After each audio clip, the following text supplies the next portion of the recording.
Sir, wala kayong transaction with Alcantara? Never. Wala kayong transaction? Ang transaction is, what is transaction? And again, this is, unfortunately, no, this will again be used by fake news peddlers, no? Ano ba yung transaction? District engineer siya. Lahat ng senador, lahat ng secretary na pumunta sa presidente ng Pilipinas nandun, nakakasama siya. So, yun ba is an evidence na sangkot? Bakit si Joel lang yung tinuturo? Bibigyan ko kayong lahat ng picture nilang lahat. Bibigyan ko kayong lahat ng video nilang lahat. So, bakit? Bakit ako? Bakit ako? Kasi nagpapagulo sila. Gusto nilang guluhin. Yung 3 years na binabanggit ko po, isa-isahin natin lahat ng video. Isa-isahin niyo po yung reports ninyo the past 3 years about flood control. Isa-isahin po natin.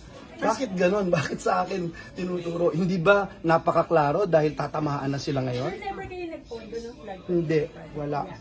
Tinanong ko po yan sa committee hearing, sa DEA, sa secretary at sa regional director. Pero so tama ba dun sa si Alcantara Hindi pa. sa last 3 years na pagbabaha na Well, nandito siya. pinupuntahan niyo? Nandito siya. I mean, Nandito siya nung hearings. Nandito rin kayo lahat. Pero so tama ba yun? Present siya sa distribution si Alcantara dun sa video? Well, he goes, officials from DOLE, DPWH, DSWD, even DTI, even Provincial Director Caseli, for instance. Nandun may presidente, may senador.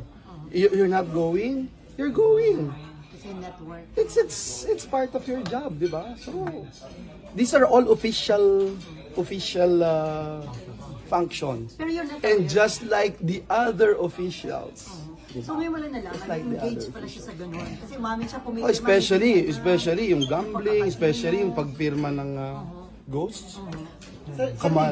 You know me very well na hindi ako magto-tolerate ng ganyan. I think they also. Contractors daw 3 to 4 sabi ni Sen Soto out of the top Yung kanina binanggit ko I feel na dami yan no?